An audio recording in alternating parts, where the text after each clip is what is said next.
Halo.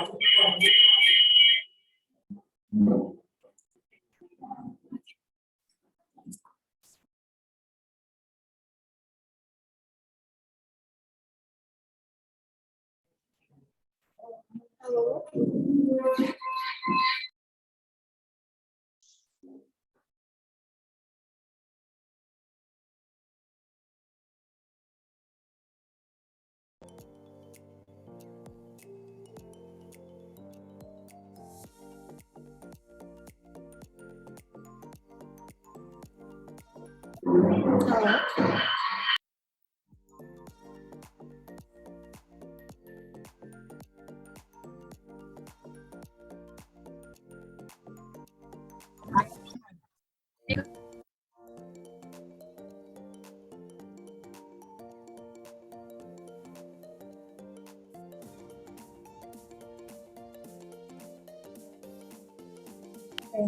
Tes.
Halo semuanya.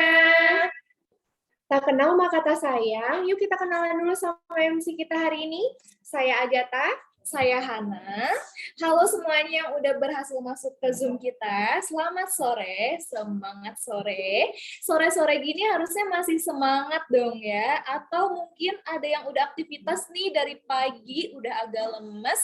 Boleh diambil dulu minumannya, diambil dulu camilannya. Biar kita bisa siapin energi buat pikiran kita agar bisa menerima materi pada hari ini. Materi kita apa nih Kak Agatha? Iya, Kak Hana, materi kita hari ini adalah diagnosis peranti lepasan ortodonti. Wah, materi ini pasti penting banget, teman-teman. Dan kayaknya banyak banget deh. Terus juga susah gampang deh kayaknya ya, Kak ya. Buat aku sendiri ini, materi ortodonti ini emang agak susah ya dibandingin departemen lain. Tapi kayaknya buat peserta di sini agak-agak gampang nih kayaknya. Ya, Kak? Iya deh kayaknya. Nanti kita lihat aja ya dari hasil post-testnya Kak Hana. Oh, ada post-testnya nih. Iya, betul banget. Jadi nanti teman-teman semua jangan lupa ya disimak materinya, dicatat juga biar ilmu yang didapatkan hari ini itu bisa bermanfaat dan berguna untuk teman-teman semua. Oke deh, tanpa berlama-lama lagi, kita bacain nih rundown hari ini. Yang pertama ada penyampaian materi oleh pemateri kita, dilanjutkan dengan sesi tanya-jawab, kemudian pengisian post-test, lalu dilanjutkan dengan sesi foto bersama dan penutupan acara. Oke, sebelumnya juga terima kasih kepada media partner kita yaitu BEM FKG Universitas Gadjah Mada, BEM FKG Universitas Indonesia, BEM FKG Universitas Negeri Jember, BEM FKG Universitas Erlangga, BEM FKG Universitas Baitur Rahman, BEM FKG Universitas Hang Tuah, BEM FKG Universitas Sumatera Utara, dan BEM FKG Universitas Brawijaya. Selanjutnya, buat semuanya, tolong diperhatikan nih, didengar karena Kak Agatha akan membacakan rules pada hari ini. Silahkan, Kak. Iya, jadi untuk teman-teman semua, rules acara kita hari ini yang pertama, semua peserta diharapkan untuk mematikan mikrofonnya pada saat penyampaian materi sedang berlangsung. Kemudian, peserta juga diharapkan untuk menyalakan mikrofon dan juga kamera, serta aktif dalam sesi tanya-jawab. Dan yang terakhir, nanti peserta diharapkan untuk mengisi post-test yang akan dibagikan di kolom chat pada akhir penghujung acara ini ya. Oke, terima kasih Agatha. Oke, itu dia rules-nya ya semuanya. Selanjutnya, sebelum pemaparan materi, kita lempar ke moderator cantik kita nih, Kak Vida. Halo Kak Vida. Kak Vida udah ready? Halo Kak Hana. Iya, oke nih Kak Vida ini hari ini akan menjadi moderator pada acara hari ini yang akan menjelaskan siapa sih dokter gigi Aulia ini yang akan menjadi pemateri pada hari ini. Silahkan Kak Vida, waktu dan tempat dipersilahkan. Terima kasih. Iya. Halo semuanya, perkenalkan aku Vida.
Sekarang masak sudah.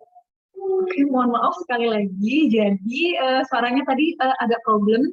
Jadi aku akan ngejelasin tentang DESAP itu apa. Jadi DESAP adalah platform pembelajaran kedokteran gigi yang berbasis digital, memiliki kurikulum khusus yang disesuaikan dengan kondisi pandemi saat ini, yang diatur sesuai dengan timestamp materi. Jadi untuk tahun ini, DESAP akan launching produk utama yang direncanakan tahun ini. Penasaran kan gimana produk utama DESAP itu seperti apa? Jadi tetap follow up di akun official Instagram DESAP, yaitu @DESAP Untuk selanjutnya, yang akan menjelaskan Dentiscare, saya langsung saja persilakan founder Dentiscare untuk mengenalkan apa sih Dentiscare itu. Waktu dan tempat kita persilakan, silakan Kak Winnie selaku founder dari Dentiscare.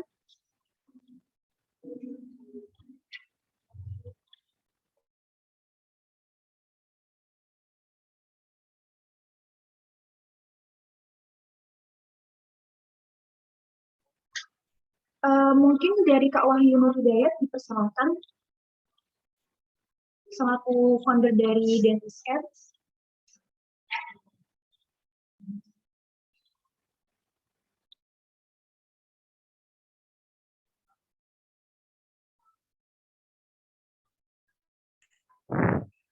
Halo teman-teman semuanya, dengar suara saya? Iya Kak, siap dengar. Silakan Kak. Oke, jadi perkenalkan saya Wahyu Hidayati selaku founder dan CEO Dentiscare Indonesia akan memperkenalkan sedikit dari startup kami, yaitu Dentiscare Indonesia merupakan platform kedokteran gigi pertama di Indonesia yang berkolaborasi dengan farmasi. Kemudian fitur dari Dentiscare yaitu memiliki fitur keunggulan, yaitu ya antara lain konsultasi dokter gigi dan apoteker, kemudian fitur appointment dokter gigi umum dan spesialis, kemudian fitur dental supplier, kemudian fitur tekniker gigi, kemudian fitur pengambilan resep dokter, dan fitur artikel kesehatan. Kemudian Dentistry ini juga memiliki sebuah website dan aplikasi yang baru sedang dalam pengembangan dari CTO kami, seperti itu. Nah, fitur-fitur dari website dan aplikasi tersebut juga yang telah saya sebutkan tadi. Seperti itu. Terima kasih, teman-teman. Oke, terima kasih ya Kak Wahyu untuk penjelasannya. Oke, mungkin terus untuk share ulang.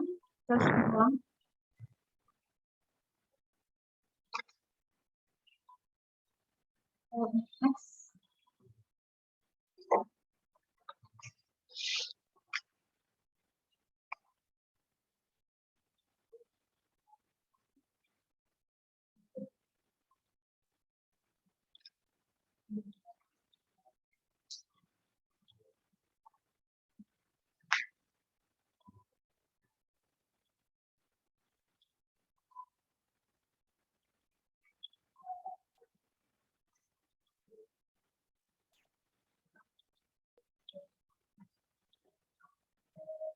Jadi untuk bulan depan kita akan ngadain webinar lagi, yaitu pada bulan Februari dengan tema tips diterima PPDGS konservasi dengan pemateri Dr. Gigi Afkina Mutiara.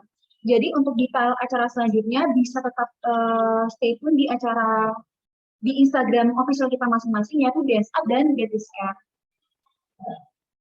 Kemudian apa sih yang bisa kalian dapetin dari acara ini? Yang pertama yaitu adalah materi yang bermanfaat, yang kedua recording acara, yang ketiga sertifikat, dan yang keempat hand of materi. Jadi di akhir acara nanti akan diadakan quiz time. Linknya akan dikirim di grup WA dan kolom chat Zoom, dan seluruh peserta wajib untuk mengisi proses ini. Jadi tetap stay tune sampai akhir acara ya. Siang ini kita bakal bahas tips dan trik biar kita bisa jago diagnosis peranti lepasan yang akan dibawakan oleh Dr. Gigi Aul. Mungkin sapa-sapa dulu nih Kak. Oh, Dr. Aul, halo Dok. Halo, selamat sore. Selamat sore Dokter. Ya, apakah suara saya sudah terdengar jelas? Jelas Dokter. Oh iya. Aman. Jadi sebelum acara dimulai, aku bacain dulu ya CV pemateri dulu. Silakan untuk di-share CV pematerinya.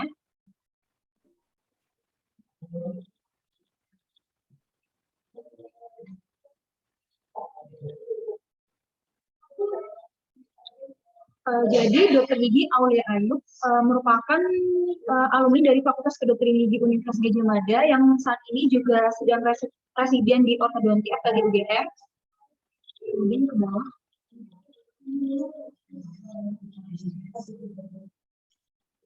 Kemudian untuk riwayat prestasinya yaitu juara 1 mahasiswa berprestasi FKG UGM pada tahun 2020, kemudian juara 1 International Research Competition ADS Meeting 2019, juara 1 Pepsodent BKGN Project Competition 2019, juara 1 Udayana Dentistry Scientific Competition 2019, juara 1 Logo Kontes Keluarga Alumni FKG UGM, kemudian juara 1 3M Pilot Project Competition 2018, juara 3 Perip Akal Unjani Dentistry Competition 2018, juara 3 Udayana Dentistry Scientific Competition 2018, juara 3 Lomba Poster Disnatalis FKG UGM 2018, dan juga finalis Timnas PKM Penelitian 2017.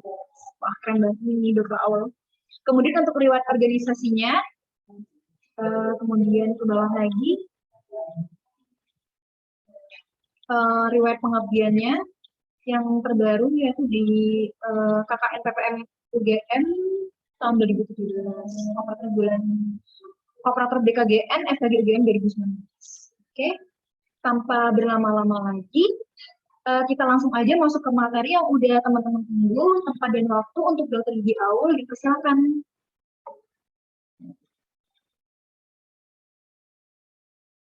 Ya, baik, terima kasih atas kesempatannya. Saya izin sharing screen terlebih dahulu.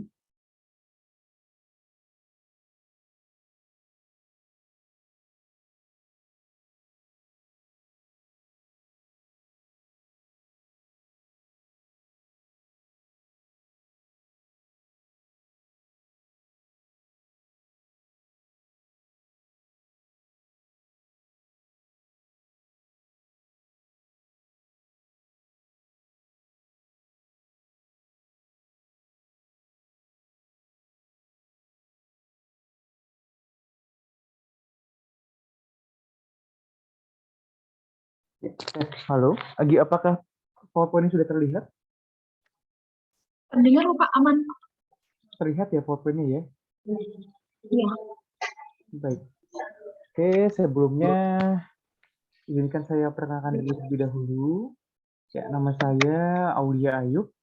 Ya, jadi saya saat ini lagi menjalani masa studi di PPDGS Ortodonsi FKG UGM.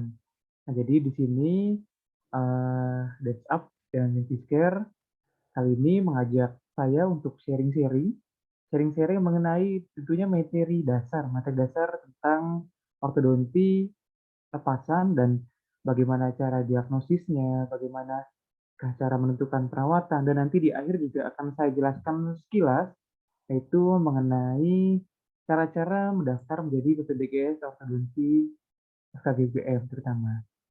Nah, jadi tentunya di sini saya akan membahas materi yang pastinya ini materi yang sebenarnya sudah pastinya tentunya teman-teman semua sudah sering didapat oleh teman-teman semua di perkuliahan masing-masing. Jadi di sini mungkin kita bisa di sini kita bisa diskusi bersama.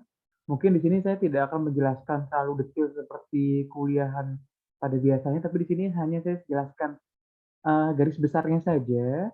Dan apabila memang ternyata rekan-rekan semua nanti ada kebingungan atau masih kurang jelas di poin-poin tertentu, nanti teman-teman bisa bertanya.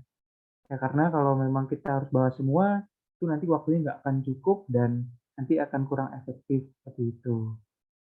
Nah, mungkin di sini untuk dari teman-teman semua, sebenarnya saya ingin bertanya dahulu nih sebelum saya memulai. Kira-kira dari materi-materi ini, kira-kira alasan teman-teman semua mengikuti webinar ini apa? Kira-kira apakah ada materi tertentu yang teman-teman kurang paham seperti itu, terutama di bagian materi apa mungkin. Jadi nanti akan saya tekankan pada materi tersebut seperti itu. Gimana teman-teman? Halo semuanya.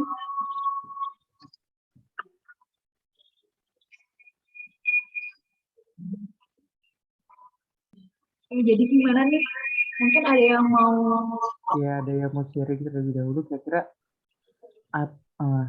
terutama bingungnya di sebelah mana seperti itu.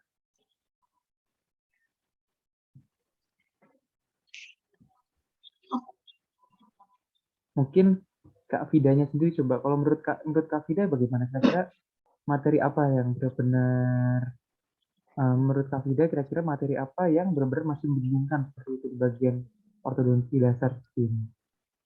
Kalau saya tuh masih bingung yang gini sih Kak, kayak pemilihan komponen peranti, kayak aktif sama pasifnya tuh kayak gimana. Kadang kan juga yang ideal tuh kayak gimana sih. Oh, baik. Baik, lebih ke piranti-piranti ortodonti lepasan ya. Iya, Oke, peranti sekarang saya aktif bahas yang gitu. saja baik dari pertama. Oke, pertama-tama sebelum kita membahas alat-alatnya, pastinya kita akan membahas terlebih dahulu tentang diagnosisnya. Oke, ya, jadi di sini untuk uh, klasifikasi yang sering sekali kita gunakan itu adalah klasifikasi dari Dr. Engel. Dari klasifikasi Dr. Engel membagi klasifikasi manusia musim jadi kelas 1, kelas 2, dan kelas 3.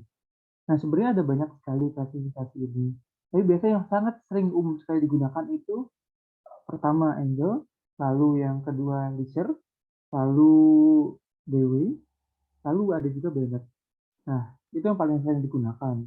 Kalau dari Dr. Engel ini menyatakan, jadi klasifikasi Maukus ini ada 3 kelas. Yang pertama itu kelas 1 atau berdasarkan Dr. Lisher itu yaitu netroklusi.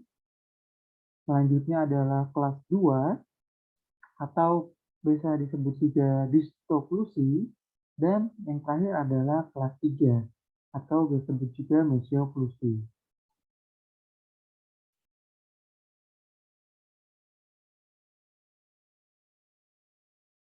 Ya, jadi untuk pertama-tama ini yang normal terlebih dahulu bisa dilihat. Jadi patokannya ini apa sebenarnya kalau Angle? Patokannya sebenarnya utamanya ada di molar pertama. Ya, jadi utamanya di molar pertama. Jadi patokan utama akusi kelas 1 angle, pedoman utamanya adalah mesiobukal. Molar pertama rahang atas terletak di buccal groove dari molar pertama rahang bawah. Nah, selain dari molar pertama, kira-kira apa lagi dapat dijadikan panduan dalam mengukur angle ini kira-kira? Menurut teman-teman apa?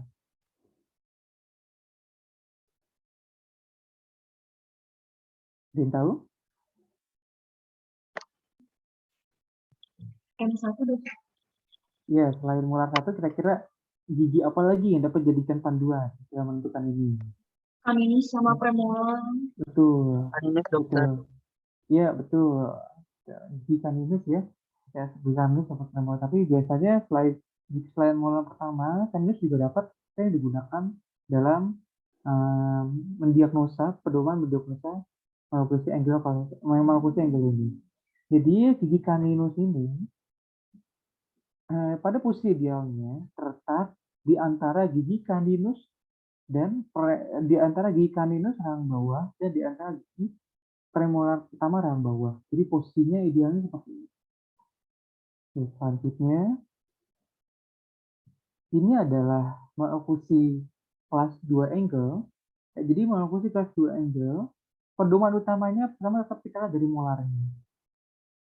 Ya, jadi menurut Fischer ini dapat disebut distoklusi. Kenapa dapat disebut distoklusi? Hal ini dikarenakan posisi molar pertama rahang bawahnya terletak lebih ke distal dibandingkan posisi molar pertama rahang atasnya. Nah, untuk kelas 2 angle ini terbagi menjadi dua divisi, yaitu divisi 1 dan divisi 2. Divisi 1 yang mana kira-kira teman-teman? Yang kiri atau yang kanan? Ada yang tahu? Yang kanan dokter. Yang ini ya, yang kiri ya. Ya, jadi yang kiri itu divisi 1 kondisi insifus maksilanya itu lebih protrusif. Ya, insifus maksilanya lebih protrusif. Sedangkan yang divisi 2 insifus maksilanya lebih reduksi seperti itu.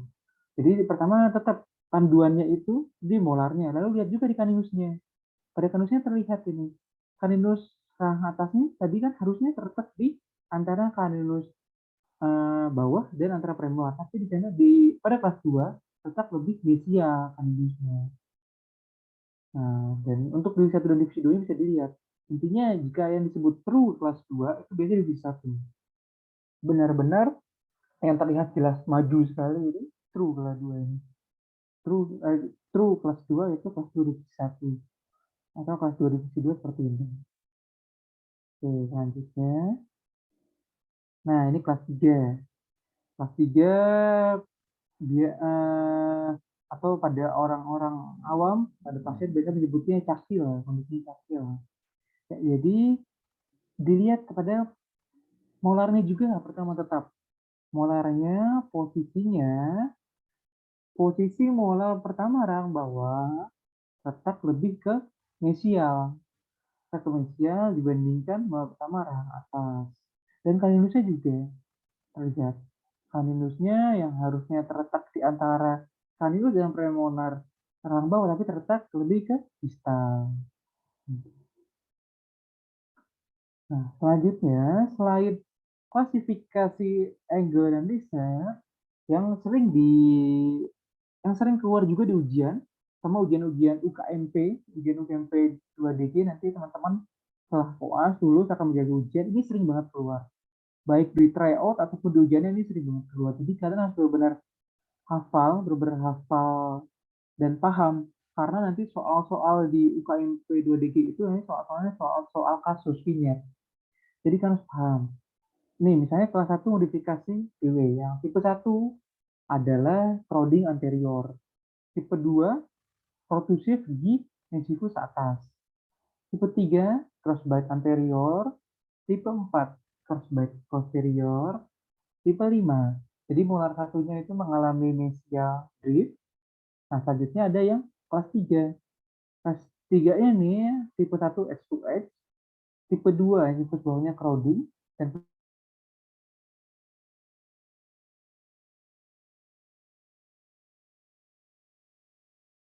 infusnya lebih kelinguan. Untuk tipe 3-nya mengalami crossbite anterior dan disebut atasnya crowding. Jadi biasanya soal-soal di UPMP 2DG nanti, soal-soalnya jam mengeluhkan kondisi rahang bawahnya maju, dan kondisi rahang bawahnya tersebut terletak menyentuh incisal rahang atas. Nah, pertanyaannya adalah termasuk dalam klasifikasi DW tipe berapa? Maksudnya angle tipe berapa? Klasifikasi DW tipe berapa? Kalau itu seperti yang itu tipe berapa, teman-teman? Nah, di kontak yang infus atas dan bawahnya menyatu, nempel semua. Berarti tipe berapa kira-kira berdasarkan ini? Ada yang tahu?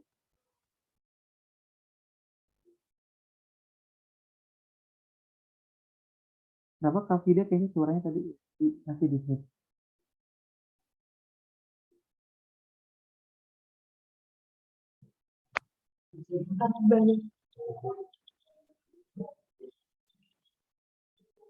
Ya, yang tipe 1 ya. Jadi yang tipe 1 karena kondisi infus atas dan bawahnya itu bersentuhan. Jadi soalnya bisa diputar-putar dari sini aja. Ini sering banget nih bisa keluar beberapa soal dari klasifikasi DW ini. Jadi harus benar-benar dipahami dan dikuasai. 1, 2, 3, 4, 5. Oke, selanjutnya. Nah, ini bentuk-bentuk rahang. Jadi di sini ada yang ovoid. Ovoid kalau di kita sering disebutnya apa ini kira-kira? Oval, dokter. Ya, bisa oval atau disebut juga kadang parabola seperti itu. Nah, jadi ovoid ini biasanya merupakan lengkung yang kita harapkan. Biasanya ovoid ini menggunakan lengkung yang parabola karena jika lengkungnya parabola itu nanti interdigitasinya akan baik. Jadi kontak antara gigi molar dan gigi lainnya rahang rahang bawah itu akan baik. Nah, selanjutnya tapered. Tapered itu apa biasanya? Ini V biasanya bentuknya V. Kontraksi. Karena dia kontraksi biasanya giginya ini crowding atau malposisi karena kekurangan ruang. Nah, selanjutnya square. Square ini biasanya terlalu lebar. Jadi kadang pasien-pasien diastema, kadang beberapa mempunyai lengkung gigi yang square ini. Nah, ini juga pengaruh juga biasanya sama posisi profil wajah. Profil muka, profil wajah pengaruh. Biasanya pasien dengan brachycephaly itu biasanya posisi wajahnya itu yang lebar, itu biasanya lengkungnya itu square atau kotak. Lalu untuk varicocefali biasanya wajahnya itu cenderung lonjong, panjang lonjong, itu biasanya lengkung giginya narrow atau taper tadi, sempit V tadi. Selanjutnya biasanya untuk mesosefali profil wajahnya normal, biasanya lengkungnya ini ovoid atau parabola. Atau rata-ratanya seperti ini. Goalnya biasanya hampir semua perawatan ortodonti baik lepasan maupun cekat, goalnya adalah ke arah sini. Goalnya adalah membentuk lengkung gigi ke arah ovoid atau parabola. Ya, selanjutnya ini. Jadi ada 3 bidang pedoman.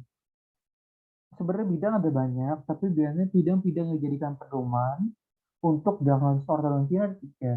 Yang pertama bidang sagital. Jadi bidang sagital ini adalah yang membagi tubuh kita secara paralel pada midline.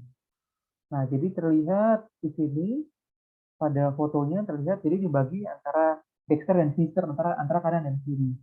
Nah, di sini biasanya posisi yang terjadi atau diagnosisnya yang terjadi pada adanya kelainan pada bidang ini, yaitu pertama kontraksi, lalu yang kedua adalah distraksi. Kontraksi itu apa, teman-teman?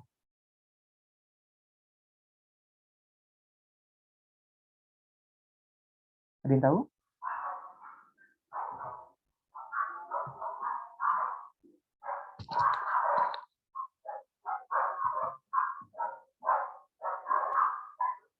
Ya, coba.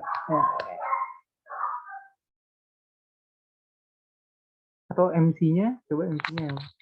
Tadi kontraksi itu gimana? Mungkin yang mendekati bidang sagital. Betul, ya. Jadi kontraksi itu penyempitan. Jadi kontraksi itu penyempitan ini sering juga keluar di soal-soal. Kontraksi penyempitan itu mendekati bidang sagital ini. Jadi ketika harusnya pertumbuhannya itu normal, tetapi pertumbuhannya itu mengalami penyempitan, nah jadi kondisi mengalami kontraksi. Jadi biasanya kontraksi ini pengaruhnya apa? Pengaruhnya terhadap terhadap jadi kekurangan ruang, jadi dia malposisi. Selanjutnya distraksi. Distraksi ini gimana? Distraksi itu kebalikannya. Jadi kebalikannya ketika lengkung rahang tadi harusnya normal, tapi ini malah terlalu menjauhi, jadi terlalu melebar. Jadi biasanya ya giginya itu mengalami diastema. Selanjutnya, nah ini bidang horizontal Frankfurt. Nah, jadi bidang horizontal Frankfurt ini dibentuk dari bidang dari orbital, orbitalis ke arah porion. Nah, bisa lihat di sini kelainan yang dapat terjadi pertama itu atrisi. Nah, itu atrisi, dan yang kedua abstraksi. Jadi atrisi ini merupakan ya, jadi atrisi ini apa? Jadi atrisi ini biasanya dimensi vertikalnya itu rendah. Jadi ketika misalnya gigi sering pasien memiliki keluhan, biasanya pasien memiliki keluhan itu saat malam sering giginya sering menggerak. Jadi sering kontak antara gigi infus atas dan bawahnya, karena biasanya itu lebihnya karena stres dan lain-lain. Nah, jadi tinggi giginya tersebut akan mengalami penurunan dimensi vertikal. Nah, sehingga rahangnya itu kondisinya akan mengalami penyempitan, mengalami penurunan dimensi vertikal mendekati bidang horizontal Frankfurt. Gitu. Ya, selanjutnya bidang transversal. Ini yang paling sering digunakan untuk mendiagnosis. Karena bidang transversal ini dapat membagi kondisi maksila dan mandibula berdasarkan model fungsinya. Yang pertama itu protraksi. Jadi protraksi ini adalah kondisi ketika rahang atas atau rahang bawah itu terlalu ke anterior, dibandingkan seharusnya. Sedangkan untuk retraksi adalah posisi maksila atau mandibula terlalu ke posterior dibandingkan pada tidak seharusnya. Ya, selanjutnya bisa dilihat ini ada contohnya. Ini model gigi. Kira-kira pada model gigi ini mengalami kelainan pada bidang apa saja? Ya, menurut teman-teman apa? Nah, yang tahu nggak apa-apa, langsung ngomong aja. Salah nggak apa-apa, kita belajar bersama dan sharing. Ada yang tahu? Ada beberapa, coba saya sebut satu aja nggak apa-apa.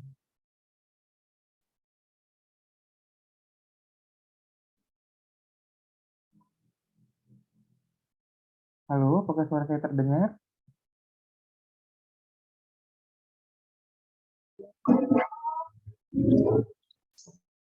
Ya nggak apa-apa, Kak Fida coba sambil gitu.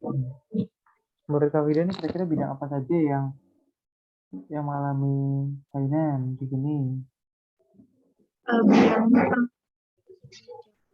Bidang transversal, Dok. Betul.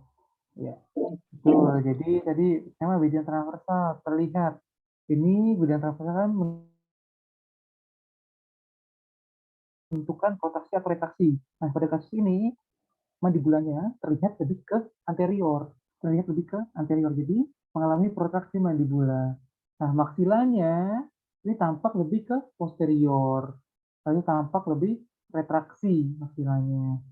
Nah, selain pada bidang transversal tadi, bisa dilihat juga ini pada bidang sagitalnya mengalami apa nih kondisi?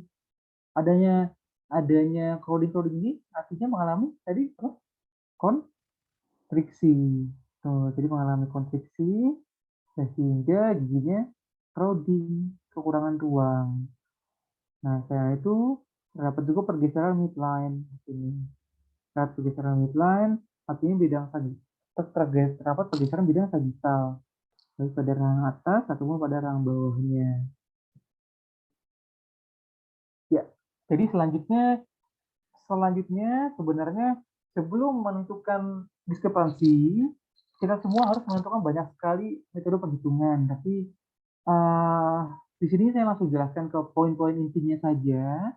Sebenarnya kalau untuk perhitungannya itu pertama-tama teman-teman harus menentukan dari metode PON. Jadi metode PON itu menentukan adanya kontraksi atau distraksi, lalu Cockhouse buat menentukan adanya protraksi atau retraksi, lalu Fowles untuk menentukan bagaimanakah lengkung maksimum terhadap lengkung basalnya. Baru setelah itu semua dihitung, teman-teman dapat menentukan diskrepansi ruangnya. Jadi menentukan diskrepansi ruang ini sebenarnya ada banyak metodenya. Tapi metode yang paling sering digunakan itu yang pertama metode Kesling, yang kedua metode determinasi lengkung. Jadi apa itu metode Kesling dan determinasi lengkung? Saya jelaskan. Jadi metode Kesling, jadi metode Kesling adalah metode yang dipakai. Metode Kesling adalah metode yang dipakai untuk menentukan kira-kira apakah rencana perawatan awal kita dibandingkan akhir nanti apakah akan sesuai atau tidak. Jadi caranya adalah lengkung-lengkung gigi ini akan diseparasi per interdental dan dibentuk kembali pada lengkung basalnya yang dikendaki sesuai dengan posisi aksisnya. Dan cara ini akan sangat berguna untuk dapat menentukan diagnosis, rencana perawatan, dan prognosis akhir kita. Jadi biasanya sering banget jika misalnya kasus tersebut membutuhkan kasus-kasus pencabutan, biasanya kita memang harus memerlukan Kesling ini. Jadi jelas kira-kira jika memang perlu dicabut, kira-kira berapa gigi yang harus dicabut. Nah, kira-kira apakah hanya satu premolar, apakah dua premolar itu harus dilakukan Kesling terlebih dahulu. Nah, caranya pertama-tama kita harus menyiapkan modelnya, lalu kita harus melakukan fiksasi pada okudator, lalu melakukan separasi pada gigi-gigi tadi. Dan cara membuat membuat lubang dengan separator atau gergaji kurang lebih 3 mm di atas ginjal margin. Lalu membuat irisan vertikal pada aproksimal molar kedua hingga molar kedua dan membuat irisan vertikal pada setiap aproksimalnya dan selanjutnya adalah memisahkan gigi-gigi tadi dan disusun kembali pada lengkung basal yang akan ditentukan di atas wax seperti itu.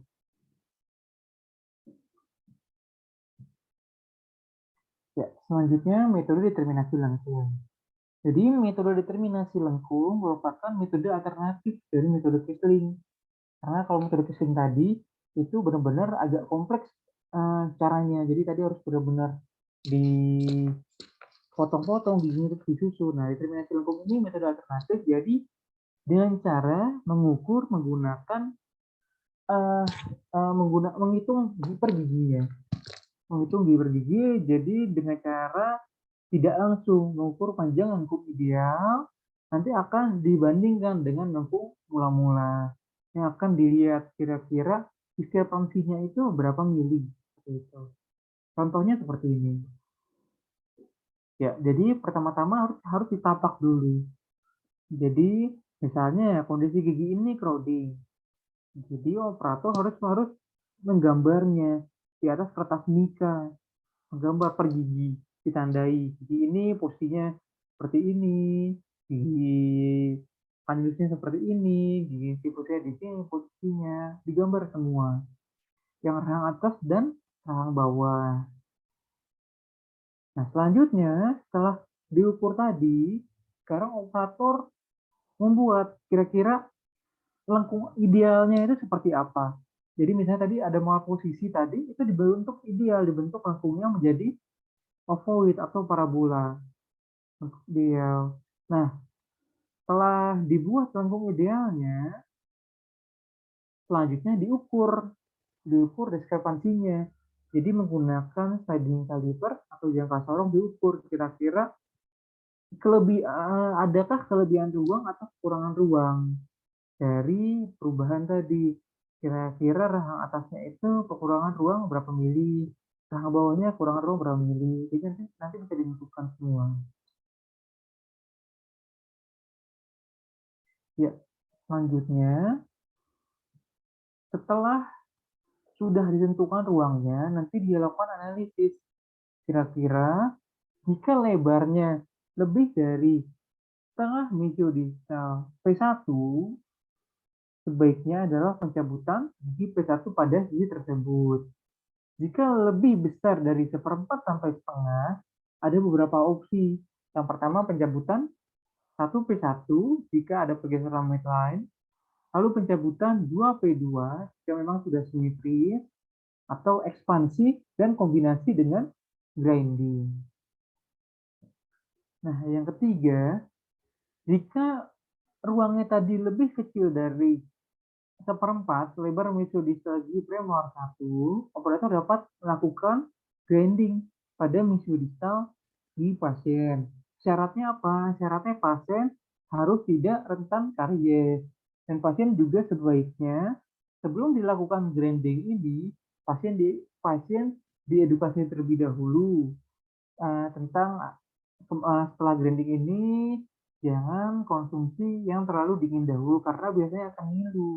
Ini sebaiknya idealnya sebelum dilakukan grinding ini pasien diberikan terapi berupa pasta floor terlebih dahulu agar giginya itu agar lebih tidak rentan terhadap kariesnya. Selain grinding ini, alternatif lain itu ekspansi. Sebenarnya jika masih memang bisa diekspansi, sebaiknya dilakukan ekspansi terlebih dahulu. Tetapi jika sudah diekspansi maksimal tetapi masih kurang ruang, barulah dapat dikombinasi dengan grinding tadi. Karena efek samping dari grinding ini tentunya lebih besar dibandingkan hanya di kontraksi saja. Ya, selanjutnya kita akan ngebahas peranti ortodonti lepasan. Ya, jadi bisa dilihat di sini. Jadi bisa dilihat. Yang pertama itu plat dasar, plat akrilik. Nah, plat akrilik. Kalau ini ada plat expand. Nah, selanjutnya ada komponen retentif. Komponen retentif ini apa? Komponen retentif itu adalah ini komponen yang dapat digunakan untuk gigi tersebut melekat untuk agar plat tersebut dapat melekat baik pada giginya. Yaitu komponen aktif. Komponen aktif adalah komponen di mana alat-alat tersebut akan menggerakkan gigi pada posisi seharusnya. Komponen pasif itu biasanya sebagai fungsi untuk stabilisasi dan komponen penjangkar. Jadi plat dasar ini plat akrilik, komponen retentif biasanya dapat berupa adem klemet atau perangkat lainnya. Komponen aktifnya dapat plat ekspansi atau perangkat-perangkat plat aktif komponen-komponen aktif seperti simple spring, finger spring atau lainnya. Komponen pasif ini biasanya lingual atau partial arch itu sebagai stabilisasi dan komponen penjangkar. Komponen penjangkar itu hampir sama dengan komponen retentif, tapi biasanya di sini selain ada adem klemet ditambah juga Ditambah juga pretentifnya itu ditambah dengan pelatnya yang membentuk perikardium, gigi-gigi. Ya, ini contohnya bisa dilihat. Biasanya untuk penutup diastema sentral dapat dilihat, ini dapat menggunakan dua peranti alat aktif. Peranti alat aktif di sini pegas palatal dengan diameter bisa 0,5 mm atau 0,6 mm. Jadi nanti akan digerakkan ke mesial dengan komponen anchorage atau penjangkarnya itu pada gigi molar dan gigi premolar seperti itu. Nah, ini pegas palatal ini apa sih sebenarnya? Kalau pegas palatal ini sebenarnya istilahnya beda-beda. Jadi kalau di UGM itu biasanya disebut itu finger spring. Tapi mungkin untuk di tempat kuliah teman-teman semua pasti istilahnya beda-beda. Ada yang bilang finger spring, ada yang bilang simple spring, dan lain-lain. Memang ini kalau pas ingin UKMP nanti, ini menjadi sampai sekarang masih membingungkan. Kalau ada soal-soal seperti ini masih membingungkan karena dari ortodonti kolegiumnya itu masih belum sepakat. Kira-kira nama-nama ini yang paling benar itu apa? Jadi mungkin di sini bisa dilihat aja dari gambarnya dan fungsinya. Karena itu makanya biasanya soal-soal UKMP biasanya lebih ke arah fungsi-fungsinya, ke arah apanya seperti itu. Selanjutnya untuk gigi retraksi kaninus serang atas bisa dilihat, ya dapat menggunakan finger spring juga, menggunakan finger spring atau selain finger spring dapat juga menggunakan buka retraktor. Oke. Jadi anchorage-nya ini selain menggunakan Adam primer, dapat juga menggunakan anchorage tambahan seperti bisa menggunakan sipir atau vesto jika memang kasusnya memang membutuhkan anchorage yang besar dan terutama pada masa-masa tumbuh kembang. Selanjutnya untuk retraksi P1 dan P2 ini dapat dilihat komponennya dapat menggunakan finger spring. Pertama pada P2-nya dahulu, nanti diaktifkan sampai P2-nya berkontak pada molar pertamanya, pada molar keduanya, karena molar pertamanya sudah edentulus. Selanjutnya, setelah sudah berkontak, dilanjutkan dengan P1-nya. P1-nya dilakukan retraksi juga, hingga berkontak dengan P2-nya tadi. Selanjutnya, untuk meretraksi M1 secara permanen, bisa dilihat, nah ini dapat menggunakan skop ekspansi. Jadi ekspansi kan ada yang secara paralel simetris. Kalau ini secara paralel asimetris. Jadi skop ekspansi ini, visornya ini terletak di antara gigi yang akan digerakkan. Di sini antara P2 dan molar pertamanya. Jadi saat diaktifkan, partnya ini akan mendorong ke distal sehingga molar pertamanya ini akan mengalami retensif gitu. Selanjutnya mendorong sifus labial. Nah, mendorong sifus labial ini dapat menggunakan simple spring. Menggunakan simple spring atau dapat menggunakan cantilever spring. Jadi cantilever itu merupakan upgrade dari simple spring. Jadi biasanya simple spring itu hanya ada satu loop. Jadi loop itu yang buletan seperti ini. Tapi kalau cantilever spring itu biasanya menjadi dua loop. Jadi gayanya lebih besar.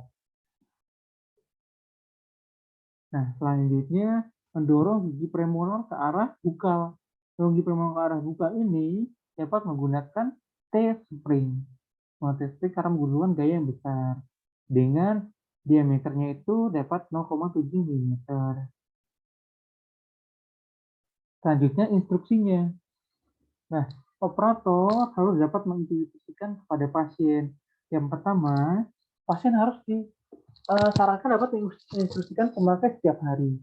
Dan jangan boleh dilepas dalam waktu lebih dari 2 jam. Karena apa? Terutama buat part ekspansi.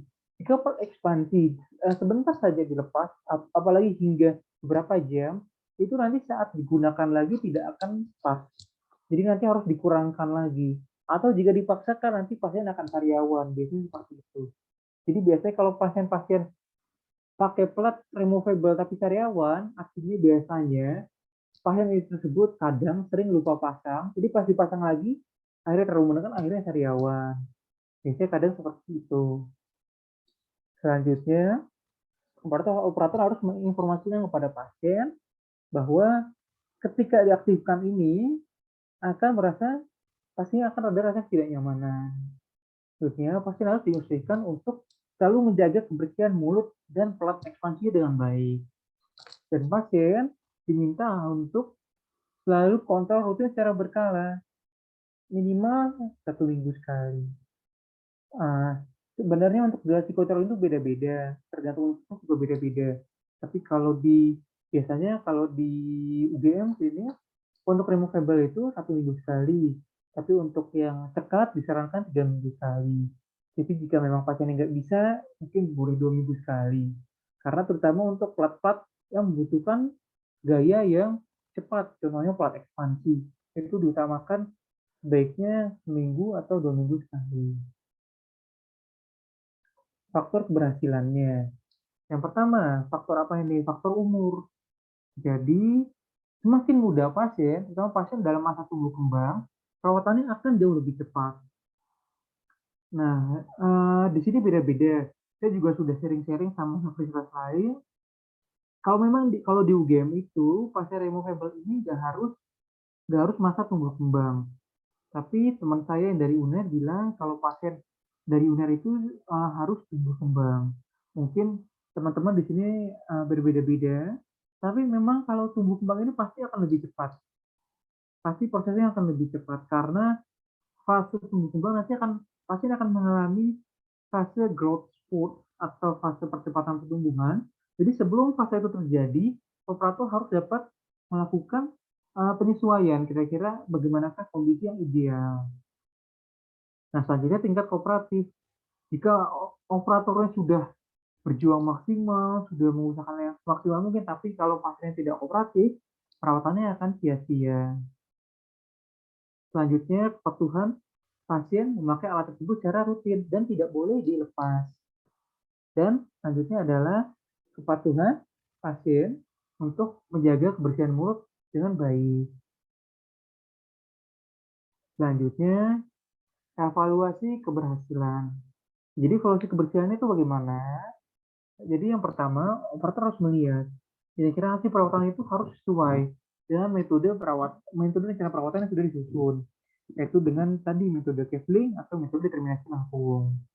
Selanjutnya, posisi gigi-giginya harus dalam interdigitasi yang baik. Tidak ada traumatik okusi.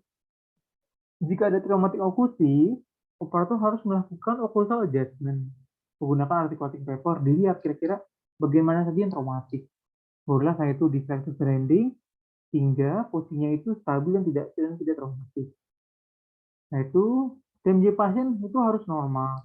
Ketika sebelum dipasang, pas TMJ pasien masih bermasalah, sebaiknya perawatannya dipending dulu.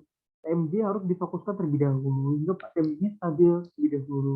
Dan selama perawatan, jika memang terjadi adanya clicking atau krepitasi, operator harus mengevaluasi apakah pada pelatih tersebut adanya kelainan atau tidak, apakah ada masalah atau tidak pada plat tersebut. Selanjutnya, nah yang paling penting, jika operator merasa sudah setuju parameter perawatan, dipastikan juga ke pasiennya. Apakah pasien sudah puas atau belum? Jika belum puas, coba didiskusikan kira-kira belum puasnya sebelah mana. Dan memang apakah kepuasan pasien tersebut, apakah sudah sesuai dengan teori, apakah sudah sesuai dengan teori yang akan kita lakukan sebelumnya atau tidak. Dan tetap setelah menggunakan piranti orto baik cekat maupun lepasan, pasien harus diinstruksikan selalu menggunakan peranti untuk retainer secara rutin. Ya, sebenarnya untuk materinya intinya seperti itu untuk materi-materi ini. Ini di sini saya bahas secara poin-poin pentingnya saja karena saya tahu pasti untuk secara detailnya teman-teman semua sudah sering mendapatkan ini di perkuliahan. Jadi mungkin di sini nanti kita banyak kita akan mungkin buat teman-teman yang masih belum paham terkait matematika ini nanti di sesi diskusi bisa ditanyakan saja. Kira-kira yang belum paham itu sebelah mana dan masih bingungnya apa saja. Oke, selanjutnya ini ada sedikit materi tambahan yaitu tentang seleksi pendaftaran buat seleksi masuk menjadi presiden ortodonsi. Nah, di sini teman-teman semua kira-kira rencananya mau daftar spesialis apa? Adakah yang mau jadi spesialis ortodonsi? Kan yang apa yang jadi penerus awal. Gimana? Sorry.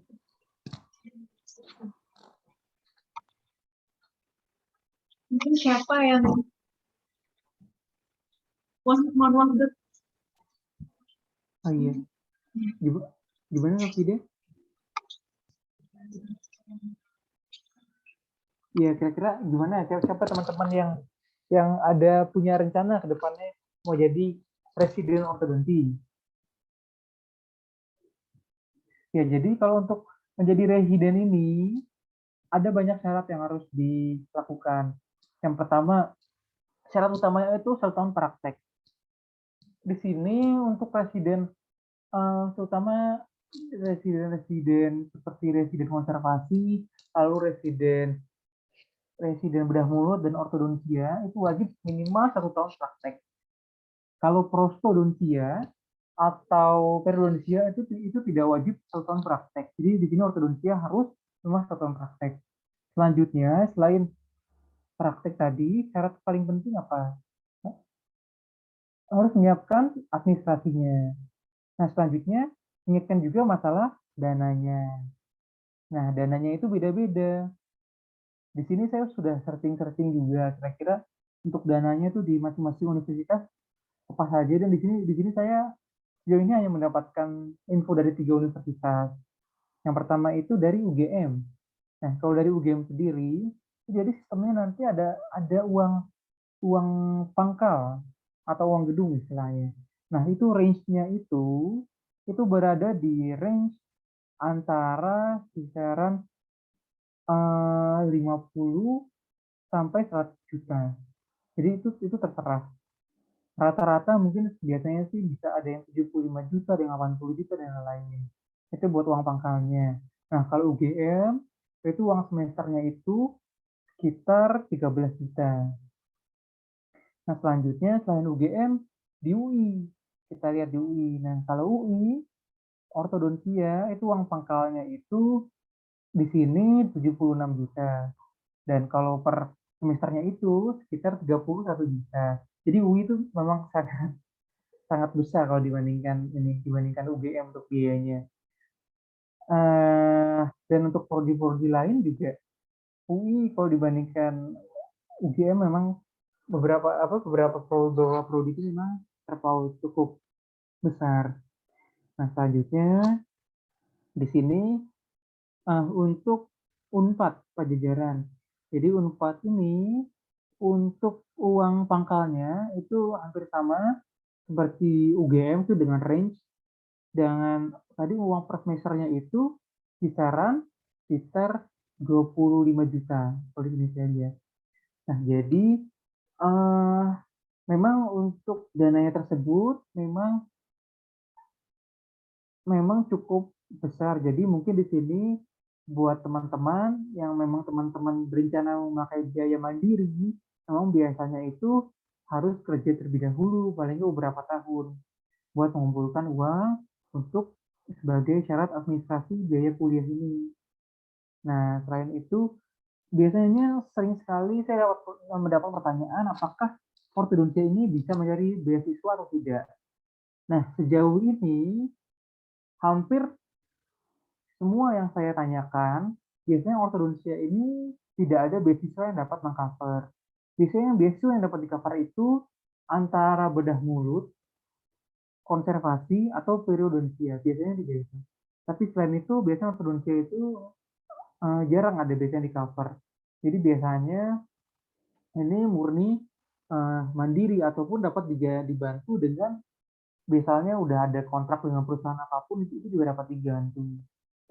Nah, memang untuk biasanya untuk masuk ke PPDG ortodonti ini biasanya yang diutamakan itu yang pertama memang sebaiknya sudah terikat dinas, dan biasanya yang peluangnya mudah diterima biasanya sudah terikat dinas, terutama menjadi ASN seperti itu. Atau kalau tidak ASN atau sudah pernah Nusantara Sehat atau sudah pernah pengabdian di daerah terpencil, itu biasanya poin plus dan nilainya nanti akan sangat tinggi.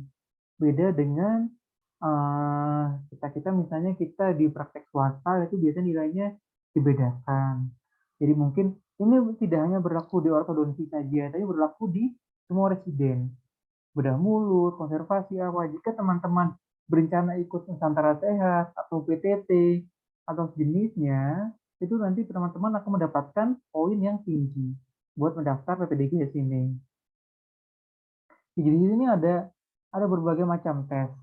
Yang pertama tes wawancara umum. Jadi wawancara umum itu biasanya di sini diwawancara oleh dekanat, wakil dekan dan jajarannya. Nanti pertama ditanya kira-kira intinya tentang kesanggupan dananya bagaimana, terus udah berkeluarga atau belum, terus apakah kita ada sponsor atau tidak, dan lain-lain.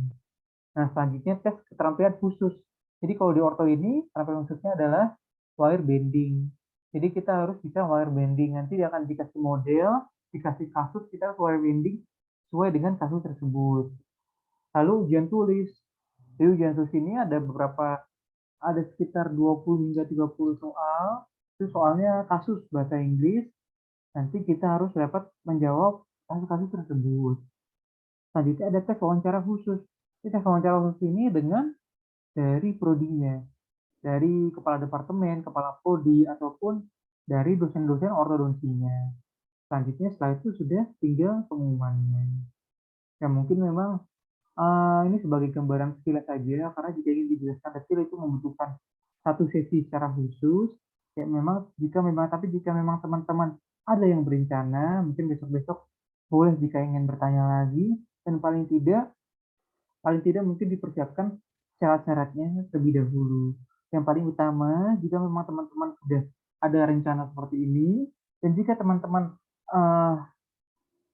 belum tahu rencana ke depannya ingin kerja di mana, memang saran-saran seperti Nusantara Sehat atau PTT itu sangat direkomendasikan jika teman-teman ingin mendaftar PPDGS baik ortodontia atau prodi-prodi lainnya.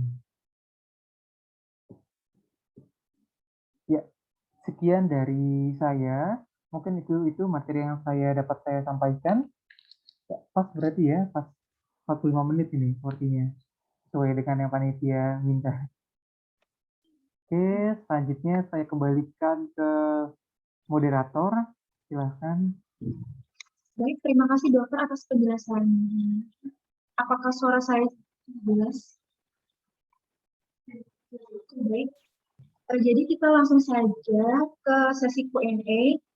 Bagi peserta yang ingin melakukan tanya jawab, bisa open mic atau juga menuliskan pertanyaan di kolom chat.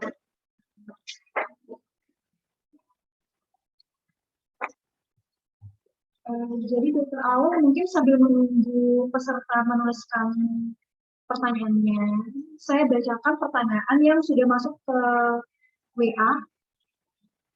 Jadi pertanyaannya, jika pada pasien perlu dilakukan slicing karena membutuhkan ruang, bagaimana menentukan gigi mana yang di-slice? Apakah ada spesifik gigi yang boleh dan tidak boleh di-slice? Dan misal pelunya hanya 0,5 mm, bagaimana cara pengukurannya? Ya baik, terima kasih pertanyaannya. Langsung coba saya jawab ya. Silakan dokter. Ya, slicing ya, bisa dilihat sini. Oke, jadi slicing ini biasanya dilakukan pada gigi yang membutuhkan ruangnya pada gigi malposisi. Nah, biasanya contohnya membutuhkan ruangnya sekitar tergantung. Jadi teman-teman harus menentukan dulu. Kira-kira gigi yang malposisi itu gigi apa? Jika yang malposisi itu contohnya pada gambar ini ya, sebelah kanan ini. Misalnya yang sebelah ini ya, lihat ya. Ini gigi incisivus 2-nya, I2-nya ini mengalami palatoversi. Nah, jadi teman-teman, utamanya yang pertama dapat menggunakan slicing pada mesial dan distalnya. Jadi mesial dari incisivus 2 ini di slicing, lalu distalnya juga di slicing, dan di regio tersebut. Misalnya pada midline-nya ini, pada midline incisivus ini slicing, pada distal incisivus ini slicing, pada kondisi slicing. Jadi untuk ukurannya itu per slice ini itu sekitar 0,1 mm. Jadi 0,1 mm, jadi jika ada dua slicing ini jadi sekitar 0,2 mm. Tinggal dikalikan saja 0,2 mm. Jika membutuhkan 0,5, ini di sini 0,2, 0,2 terus ditambah 0,1 itu bisa. Tapi lagi-lagi kalau untuk slicing ini itu biasanya untuk kasus-kasus yang malposisinya ringan. Kalau kasus-kasus yang palatoversi seperti ini agak sulit kalau kita hanya slicing saja langsung kita dorong pakai simple spring itu sulit, pasti nggak akan bisa ini. Jadi paling nggak di-expand dulu sudah dapat ruangan. Nanti ketika di-expand nanti gigi duanya ini biasanya akan maju sendiri, akan menutupi ruangannya, akan sedikit bergeser ke arah anterior. Nah, ketika sudah maju tapi ternyata masih belum bisa sesuai lekungnya karena posisinya masih kekurangan doang, artinya baru ditambah slicing tadi. Karena misalnya 0,5 dibutuhkan, artinya di area tersebut. Seperti itu. Tapi tetap sebelum di slicing, operator tadi yang saya bilang, jadi harus diberikan TAF terlebih dahulu, TAF floor, terus setelah itu diedukasi juga jangan lupa. Karena pastinya setelah di slicing ini, operator biasanya awal-awal pasti akan mengalami sensitif seperti itu.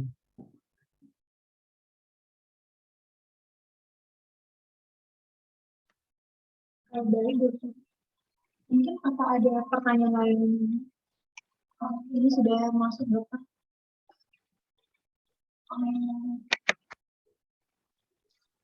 Mengikuti pertanyaan yang sebelumnya, untuk slicing indikasinya kekurangan beberapa mili. Ya, dokter.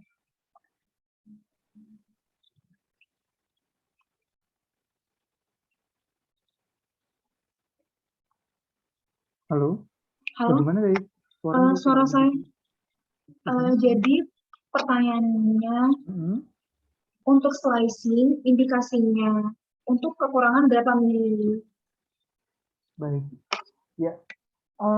Jadi gini.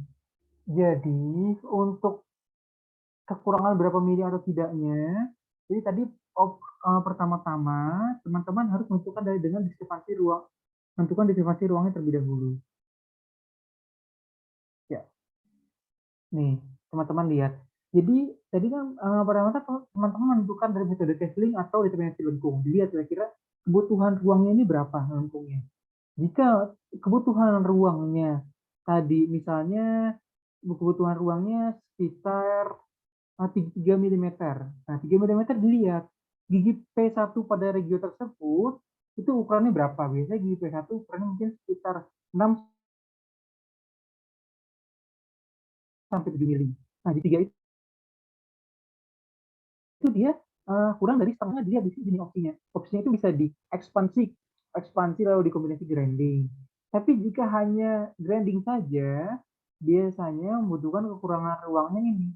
Kekurangan ruangnya kurang dari 1/4. Jika misalnya lebarnya 6, jadi 1/4-nya itu mungkin sekitar 1,5 ya, 1,5 mili. Jadi misalnya kurang dari 1,5, opsinya tadi. Jadi dapat menggunakan slicing sesuai pada regio yang ditentukan. Jadi berapa milinya harus dihitung dari diskrepansinya tadi. Yang dapat digunakan slicing saja jika kurang dari seperempat mesiorital P1-nya. Seperti itu.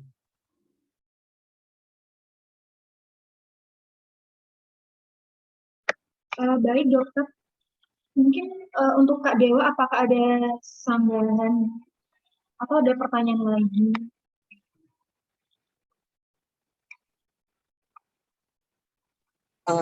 Izin dokter, jadi untuk yang misalnya tadi kayak 3 mili itu bisa dikombin dengan skru ekspansi dan juga slicing gitu ya dokter? Betul, betul. Memang idealnya itu, Ya, dokter.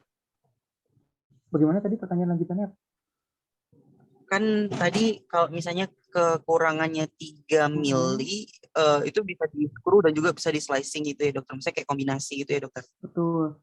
Nah, jadi maksudnya kombinasi ini apa? Contohnya seperti ini. Misalnya, rahang atas itu membutuhkan ruangnya lebih besar dibandingkan rahang bawah.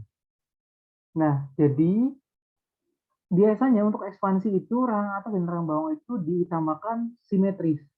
Jadi ketika plat ekspansi tersebut diaktifkan, rahang atas dan bawah itu diutamakan simetris agar interdigitasinya itu dapat, kontaknya itu antara atas dan bawah itu dapat berlangsung dengan baik. Tapi jika sudah diekspansi keduanya secara maksimal, tetapi masih ada kekurangan ruang, itu bolehlah dibantu dengan kombinasi sizing tadi, boleh dibantu dengan kombinasi grinding. Memang saran saya dan saran-saran hampir semua dosen itu menyarankan jika masih bisa diekspansi, dilakukan ekspansi terlebih dahulu saja. Lakukan ekspansi semaksimal mungkin.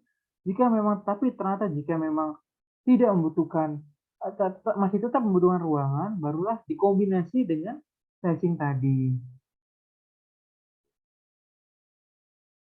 Ya, seperti itu. Bagaimana, Chris?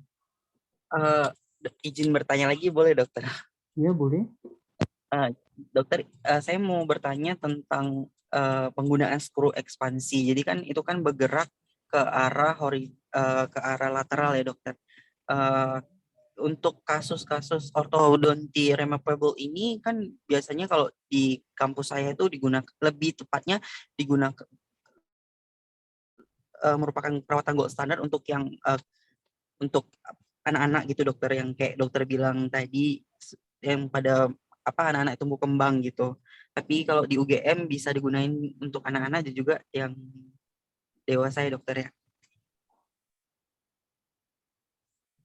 Betul, betul.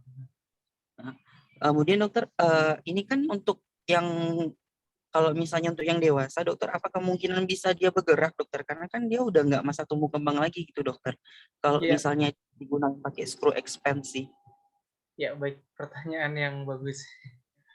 Jadi memang kalau untuk dewasa, memang sebenarnya prognosisnya itu rendah, jujur. Karena memang hampir semua biasanya kalau untuk dulu waktu saya koas, memang itu kan wajib untuk itu kan bebas, boleh dipilih kira-kira mau pasien dewasa atau pasien anak-anak atau pasien tumbuh kembang. Tapi ketika saya residen, requirement-nya itu beda ternyata. Buat removable ini wajib untuk pasien tumbuh kembang. Memang untuk pasien dewasa ini, setelah saya menjalani perawatan pada pasien tersebut selama hampir 2 tahun, memang sudah bergerak. Jadi itu akan beda prosesnya. Yang pada dewasa tentunya akan lebih sakit. Karena kenapa? Karena biasanya sutura intermaksilarnya ini biasanya sudah benar-benar rapat. Jadi pasien saat dilakukan ekspansi pakai pada platnya tersebut pasti akan sakit pada giginya dan pada gusi-gusinya. Dan beda sekali daripada pasien anak-anak. Pada pasien anak-anak itu biasanya tentunya akan lebih cepat dan lebih tidak sakit pada pasien dewasa. Jadi memang sebenarnya idealnya itu ekspansi ini hanya dilakukan pada pasien tumbuh kembang. Karena jika pada pasien dewasa itu prognosisnya akan rendah. Tapi tetap bisa digunakan. Tapi tadi itu tergantung tingkat kooperatif. Pasien saya dua-duanya dulu pas koas itu sama-sama pasien-pasien membutuhkan plat ekspansi.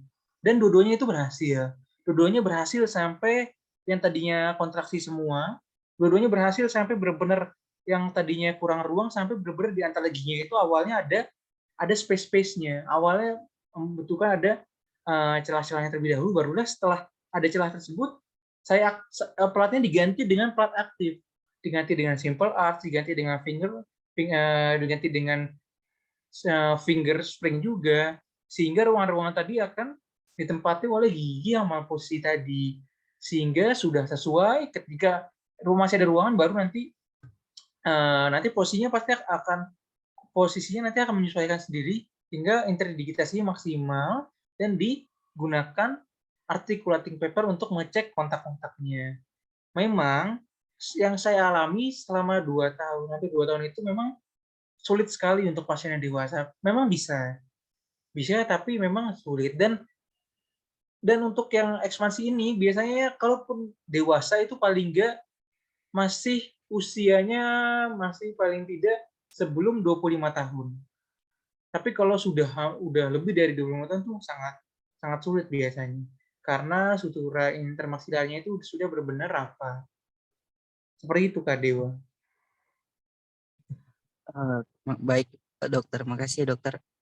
Baik, terima kasih pertanyaannya. Terima kasih Kak Dewa atas pertanyaannya. Saya bacakan pertanyaan selanjutnya, dokter. Apakah suara saya jelas?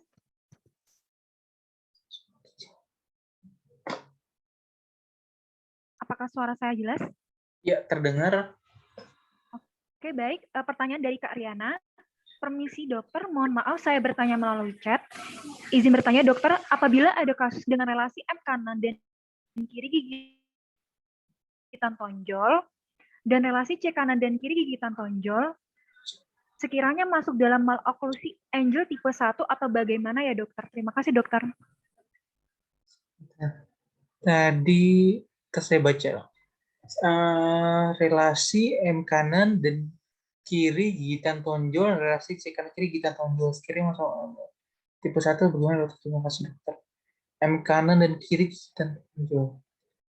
Maksudnya gigitan tonjol itu, bentar saya coba tunjukkan fotonya ya.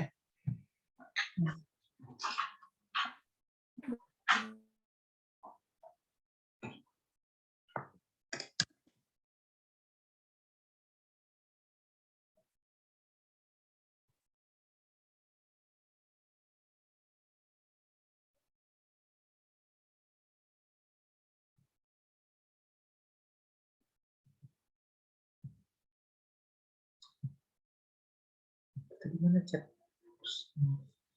Ya, M kanan dan kiri gigitan tonjol, relasi C kanan dan kiri juga gigitan tonjol. Maksudnya gigitan tonjol itu H bagaimana? Permisi dokter, iya maksudnya edge to edge, molar Iya, satu iya. kanan kiri dan kaninus kanan kiri. Jadi molar satunya itu edge to edge, gigitan tonjol tadi, maksudnya molar satu kanan dan kirinya kontak, dan kaninusnya juga edge to edge seperti itu ya maksudnya ya. Iya dokter.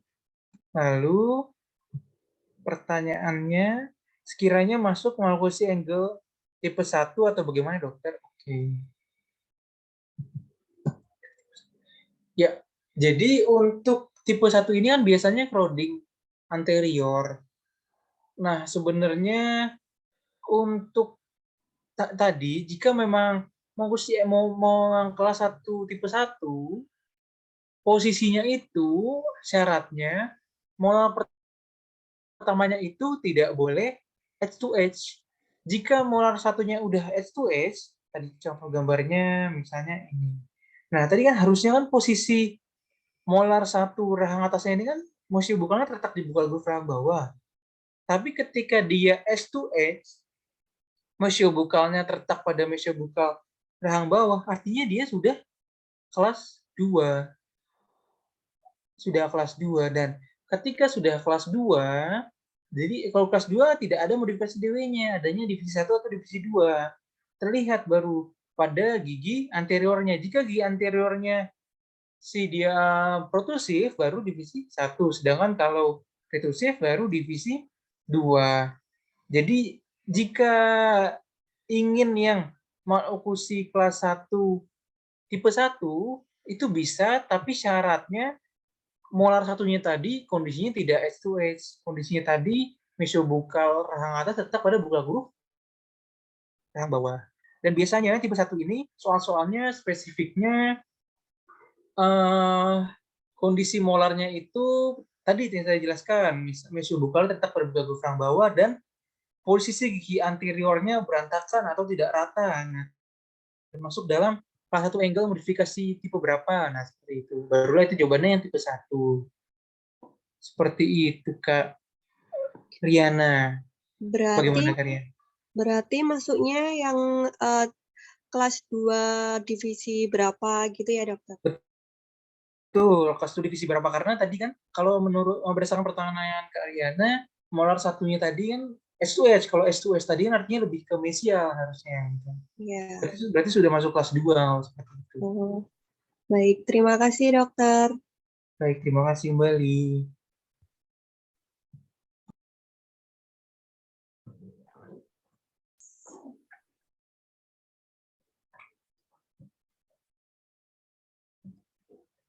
Ya. Loh, suaranya saya kurang terdengar.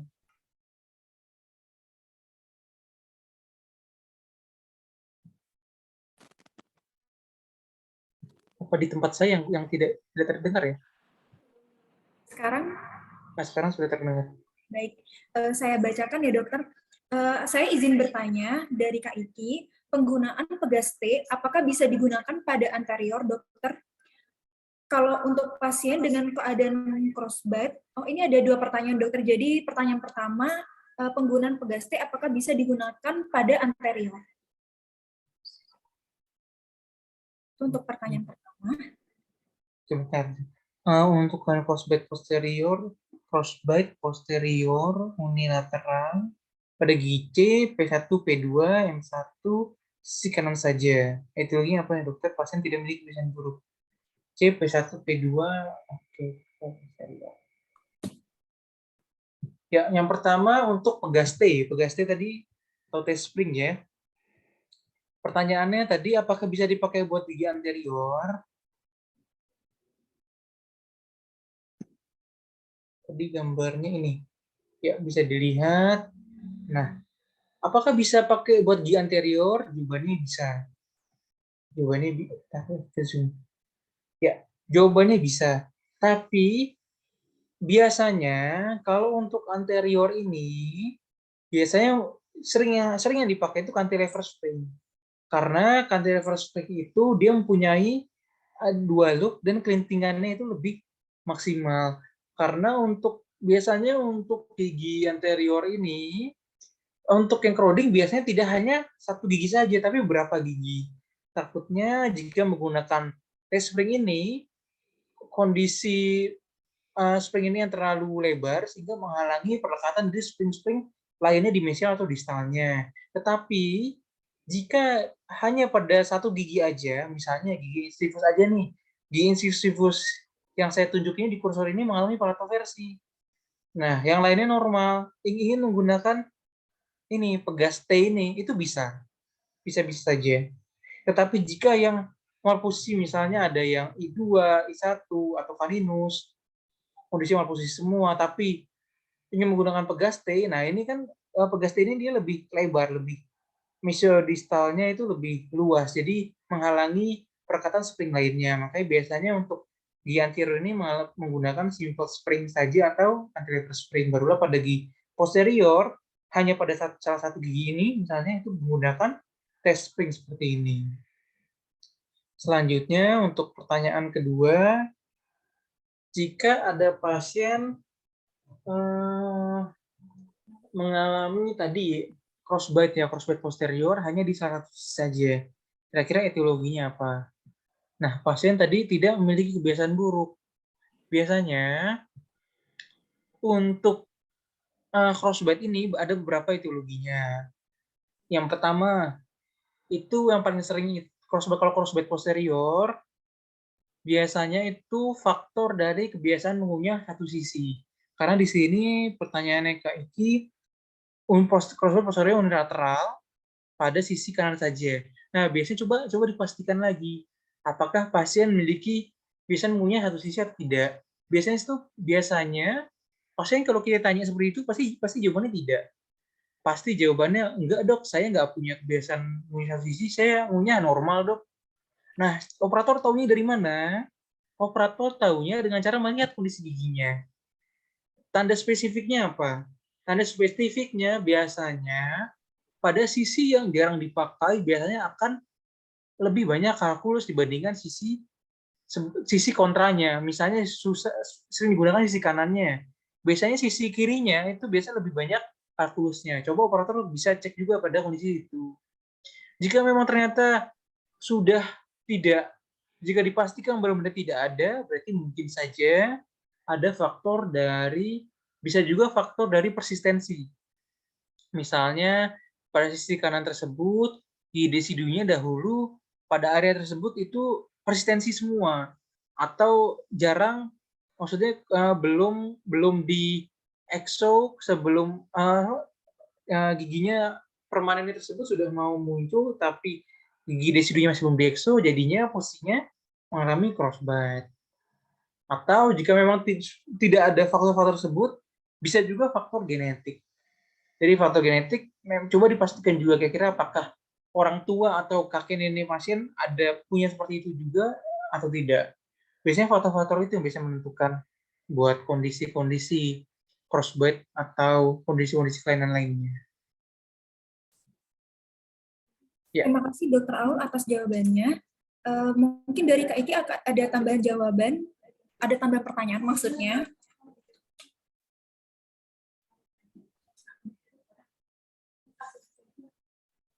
Mungkin sudah cukup dari Kak Iki. Saya lanjut pertanyaan selanjutnya, yaitu dari Kak Selat. Permisi dokter, apakah sebelumnya suara saya jelas? Iya, jelas. Mau tanya dok, kalau ada kasus overjet 5 mm dan overbite 4 mm, itu dikasih peninggian gigitnya di anterior saja apa? Nanti pengurangan akriliknya itu dilakukan ketika busur labial yang atas diaktifkan ya dokter. Terima kasih dokter.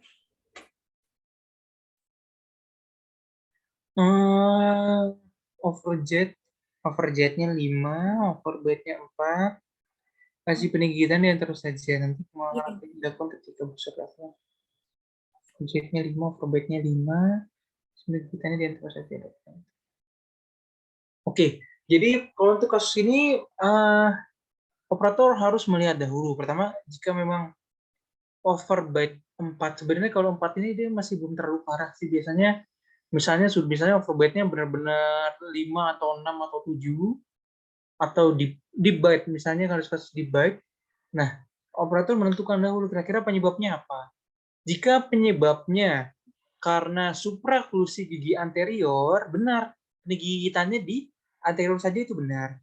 Tapi jika penyebabnya itu infraklusi gigi atau supraklusi gigi posterior, gigitannya selain di anterior juga wajib di posterior. Nah, selain itu untuk pengurangan akriliknya dilakukan ketika busur labial arang atas diaktifkan. Iya, betul. Jadi sebenarnya gini, jadi pertama-tama kan operator harus mengaktifkan terlebih dahulu. Mengaktifkan, ketika sudah diaktifkan, pasti nanti akan ada gaya menarik ke posterior, retraksi. Nah, supaya gigi tersebut dapat pindah pada posisinya, operator dapat mengurangi secara sedikit-sedikit pada plat akriliknya itu. Tapi jangan terlalu berlebihan. Disesuaikan kira-kira target akhirnya itu ingin mencapai overjetnya berapa. Disesuaikan. Yang dikurangi itu sesuai dengan kiraan akhirnya. Baru setelah itu nanti operator dapat mengaktifkan secara berkala labial arch-nya. Ya, seperti itu. Baik, terima kasih Dr. Aul atas jawabannya. Untuk Kak Sheila, apakah ada tambahan pertanyaan? Mungkin saya rasa sudah cukup. Ada tambahan lagi, dokter? Dari Kak Iki.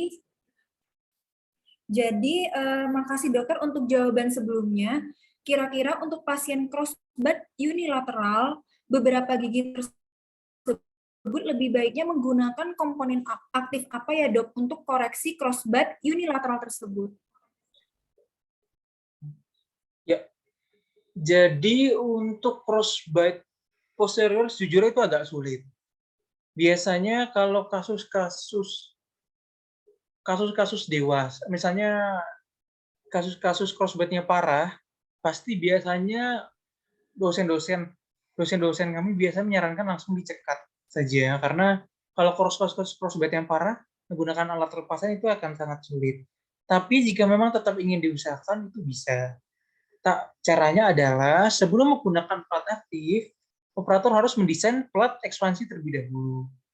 Pertama-tama operator melihat jika memang crossbite unilateral, misalnya gigi C, P1, P2 kanan maksilanya itu lebih ke palatal, sehingga dan gigi C, P1, P2 bawahnya itu lebih ke bukal. Nah, artinya operator harus menggunakan plat ekspansi dengan cara plat ekspansi yang asimetris. Jadi maksudnya gimana? Yang dilebarkannya itu ke arah yang kanannya saja.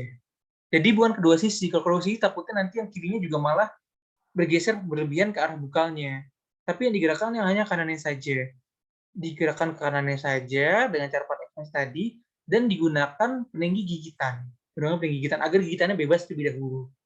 Gigitannya bebas, digunakan plat ekspansi sehingga nanti posisi yang crossbite tadi akan pindah. Lama-lama pindah. Barulah ketika sudah maksimal ekspansinya, barulah digunakan plat aktif tadi, bisa menggunakan pegas T atau menggunakan biasanya kalau di posterior seringnya pegas T. Tapi lagi-lagi harus diperiksa terlebih dahulu. Jika crossbite-nya masih tergolong ringan, artinya masih derajat kemiringannya itu masih sekitar nggak terlalu parah, masih 4 sampai 5 mm masih. Tapi kalau jika udah parah, itu biasanya dosen biasanya langsung menyarankan langsung dicekat. Karena akan sangat sulit biasanya. Untuk menggunakan alat cekat aja itu sudah tergolong kasus yang sulit seperti itu.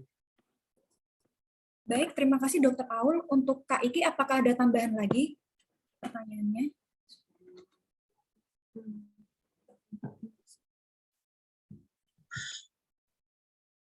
Ini ada tambahan lagi dokter untuk dari Kak Iki sudah cukup. Terima kasih banyak Dokter Aul. Ada tambahan lagi dari Kak Sheila. Dokter izin bertanya lagi, pada saat mengaktifkan skrup ekspansi transversal, cantilever ganda dan tunggal di gigi anterior yang belum diaktifkan, apakah harus di box in? Apakah ada pengaruh jika tidak ada box in ya dokter? Terima kasih dokter. Mohon maaf Kak Sheila, box in ini maksudnya dari pegasi tersebut ditutup akrilik lagi ya?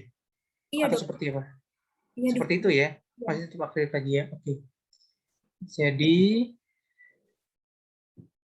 benar, untuk saat mengaktifkan cantilever yang belum diaktifkan apa harus di box ini ya dokter? Apa ada pengaruh? Oke. Jadi seperti ini. Kalau dari kuliah sebelumnya itu box in atau tidak itu tergantung dari jarak dari plat aktif tersebut ke giginya. Jika memang komponennya tersebut, maksudnya seperti ini, misalnya gigi incisivus maxilla itu dua-duanya mengalami palatoversi.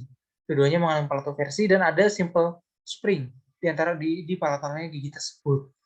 Nah, operator ketika ingin melakukan ekspansi dan jika operator takut ketika dilakukan ekspansi nanti takut nanti simpelnya itu malah ikut bekerja juga, itu disarankan di boxing itu lebih bagus. Tapi jika memang operator melihat jarak antara skrup simple springnya tadi dengan gigi incisivus di area palatal itu masih ada jarak beberapa mili dan tidak ingin di box in terlebih dahulu, itu juga tidak masalah.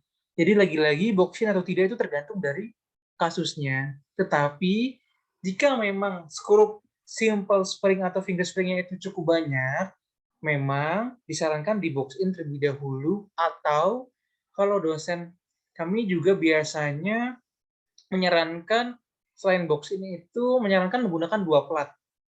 Jadi plat pertama itu plat ekspansi terlebih dahulu. Jadi plat ekspansi terlebih dahulu, setelah sudah benar-benar ekspannya sudah maksimal, plat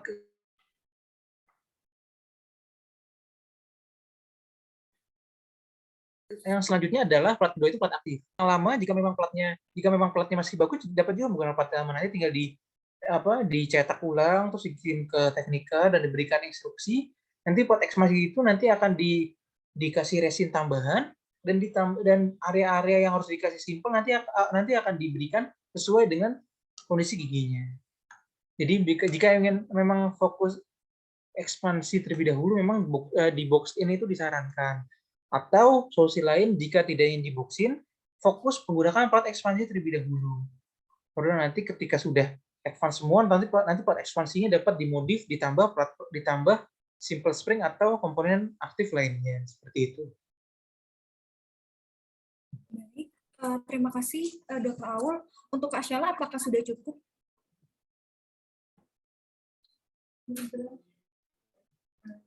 Mungkin cukup sekian untuk sesi tanya jawabnya karena terbatasnya waktu. Jadi mungkin saya izin untuk menyampaikan resum materi yang sudah disampaikan oleh Dr. Aul. Sebelumnya terima kasih ya dokter sudah menyampaikan materi. Jadi saya izin dokter untuk menyampaikan rangkuman yang sudah saya buat. Yang pertama yaitu adalah untuk menentukan diagnosis peranti lepasan, dimulai itu dari menentukan klasifikasi Angel terlebih dahulu, kemudian klasifikasi DW, kemudian menentukan bentuk rahang yaitu ada ovoid, taper, sama square. 3 bidang yang menjadi pedoman di bidang ortodonti itu ada bidang sagital, ada bidang horizontal, dan bidang transversal. Kemudian untuk menghitung diskrepansi ruang itu bisa menggunakan metode Kessling dan determinasi lengkung. Kemudian untuk komponen alat ortodontik itu ada plat dasar, komponen retentif, komponen aktif, komponen pasif, dan komponen penjangkar. Kemudian untuk instruksi pasien itu bisa minimal 2 jam dilepasnya peranti setiap hari. Kemudian jika sakit bisa langsung kontrol ke dokter gigi. Kemudian jangan lupa untuk menjaga OH dengan baik dan kontrol rutin 1 minggu sekali. Oke. Karena sudah, jadi langsung ke sesi post test. Untuk linknya bisa dilihat di kolom chat dan juga bisa di grup WA ya. Untuk pengerjaan post test itu 10 menit, jadi mulai bisa langsung dikerjakan untuk post testnya. Sambil menunggu peserta untuk mengisi post test, saya selaku moderator mengucapkan banyak-banyak terima kasih kepada Dr. Aul dan seluruh peserta yang hadir di acara ini. Saya Vida selaku moderator izin untuk undur diri. Terima kasih semuanya.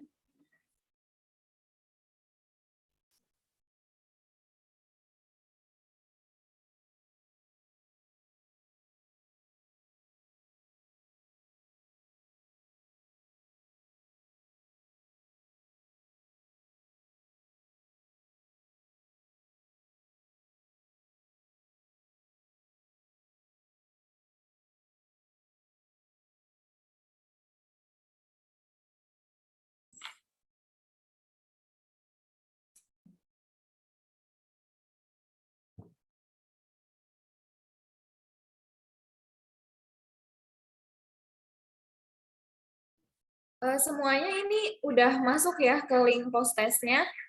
Ada yang bermasalah mungkin nggak bisa masuk atau gimana bisa di chat.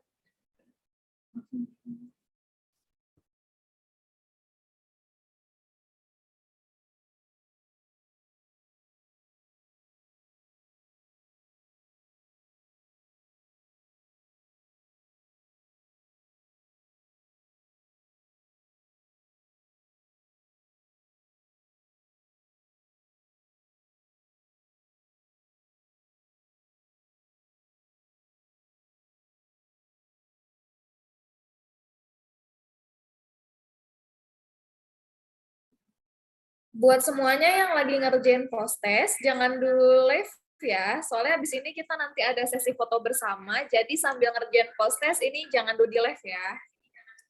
Makasih.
Oke, ini yang ngisi post test udah hampir semua ya.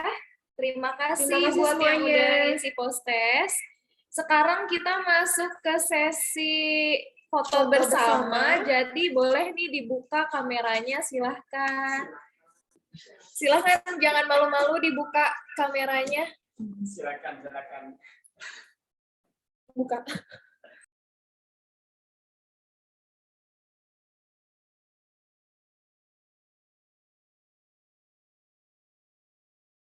Ayo, ini nggak ada yang buka kameranya. Itu ada. Yang lain silahkan. Intan, Ayah Sofia, Gita, Ajeng, Nur, Hasna, Riana, Iga, Syarifa, Sheila, Diela. Ayo yang lagi di depan komputer nih boleh dibuka biar kita bisa foto bersama. Ajeng, Iki. Aduh, mana nih? Mana lagi nih? Nggak ada yang buka ya? Oh, ya udah nggak apa-apa. Ya udah nggak apa-apa. Oke. Kita mulai fotonya ya. Oke, siap di depan kamera. Oke. 3, 2, 1.